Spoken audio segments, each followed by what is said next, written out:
Situation in Iraq right now. Joining us from Seattle, retired Major General Paul Eaton. He is with VoteVets.org, which is a veterans organization against this Iraq troop surge. And here in the studio, Fred Kagan.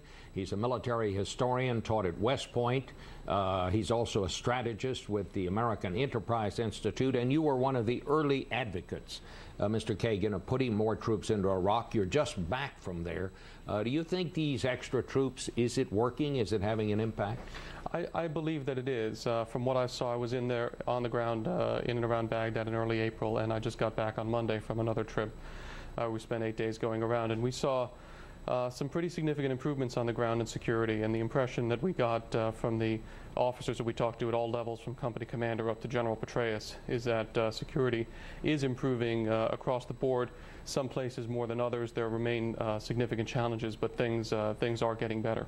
But the significant challenges, I mean, hardly, well, no day passes without a report of another huge explosion with dozens of people being killed, more American soldiers being killed.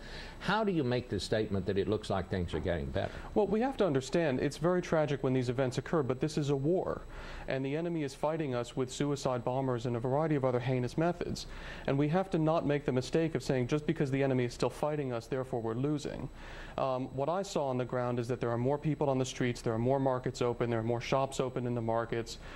People who we talked to on the street told us, they felt a little bit more secure. Extrajudicial killings, the Shiite sectarian murders of Sunnis remained down by about 2/3 since when the surge began, which is very important from the standpoint of, can we get this under control? Is there just sort of uncontrollable violence? The answer seems to be no, but Al-Qaeda has been engaged in a surge of its own, and it's trying to defeat us, and it's trying to play off of the congressional debate as well.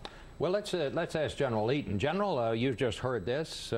He's just back. What's your response? Bob and Dr. Kagan, good to be with you this morning. I've got two-part problem with this so-called surge, which is really a very modest reinforcement of troops on the ground. First, the administration has failed to grow the armed forces to meet the foreign policy demands. Dr. Kagan has been very eloquent in a demand to grow the Army to meet these demands. So this surge is really on the backs of the American soldier, extending tour lengths to 15 months, and it is a terrible impact on the U.S. Army. Second, there has been a concurrent failure on the part of the administration to surge diplomatically as well as economically. We are not bringing the full power of this nation to bear on the problem. The president has failed to mobilize the nation for this very important conflict. Well, what about the suggestion that Dr. Kagan is making here that in fact the violence is down, that things are getting better?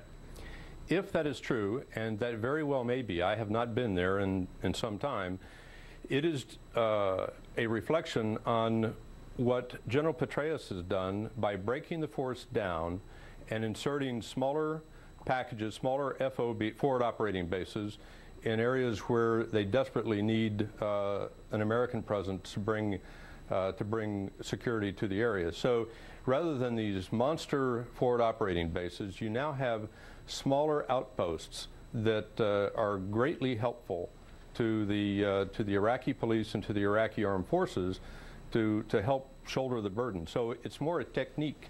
It's a change in tactics that this very modest reinforcement that's going on has helped. All right. And I won't deny that. Well, let's talk about the whole point of this, of course, is to give the Iraqis time to get their forces trained. How's that going, Mr. Kagan? Well, I think it's going well. I think we need to accelerate it. I think we need to work on growing the Iraqi army. I think we need to work on equipping the Iraqi army better. But I was very impressed. I had the opportunity this last time to go down to Diwaniyah, which is about halfway between Baghdad and Basra, and meet with the commander of the 8th Iraqi Army Division. And we've had the opportunity to talk to a number of other Iraqi Army and even Iraqi police commanders who are very impressive folks. They're professional, they understand what they're doing, they're fighting. This Iraqi Army Division commander just conducted a large-scale clear and hold operation supported by American forces, but with a lot of his own troops in Diwaniyah against the Jaish al-Mahdi, against the Shiites. He's a Shia in a Shia area. So that's coming along pretty well. The situation in the National Police is much more complicated. There are some very good National Police commanders. There are some very bad sectarian actors in the police. We need to keep working that, but the way to work that is to continue a partnership between our units and their units actively working on the ground, which helps us identify the bad actors and work to remove them. Let me ask General Eaton, because he was, you were in charge, were you not, of training while you were there, General? What is it that takes so long? I mean, we train a United States Marine in what, 9 months, 10 months, something like that. Why does it seem to take so long to get these Iraqi units up and running?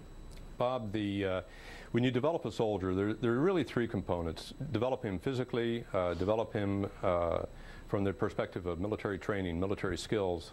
That's very easy to do. The moral component, the British term I've picked up over time, is the greatest challenge, which is certainly the easiest when you're dealing with preparation of an American soldier or an American Marine. They see themselves, American soldiers, American Marines see themselves as legitimate actors acting on behalf of a legitimate government. They feel that they have the spirit of the nation in their heart. And that is the absent piece. That's the very difficult piece developing the Iraqi armed forces and the police, is that we need to build that sense that they are legitimate actors on behalf of a legitimate government. And this administration has not worked the piece hard enough with the Iraqi government to discipline the Iraqi government, to help that government help their own soldiers believe that they are, in fact, legitimate. Mr. Kagan, do you think that by summer, the average American, not people like yourselves or even like me who follow this on a minute-by-minute basis, are going to be able to see some substantial difference in the situation in Iraq? Well, we're already almost in summer, and I think we have to understand the last units are still going in, and it takes time once a unit has actually arrived in theater for it to establish the kind of relationships within the neighborhoods, to understand what's going on before it can start to operate effectively. This is not just a case. General Eaton is absolutely right. The increase in troops was never the main focus even of our recommendation. The change in tactics was. Well, how long will it take before we'll be able to tell? My hope is, if things go well, then by the fall, possibly by the winter, but I'm confident that by the end of the year, unless something unexpected happens, we should see a significant and visible improvement in security on the ground. How long do you think it would be, best estimate, when American troops can start to draw back? Our estimate when we originally made our proposal was sometime in late '08. I think that's probably still true, but I think that the violence should be down significantly before that happens. Well, I hope you're right about that. General, thank you very much for joining us this morning.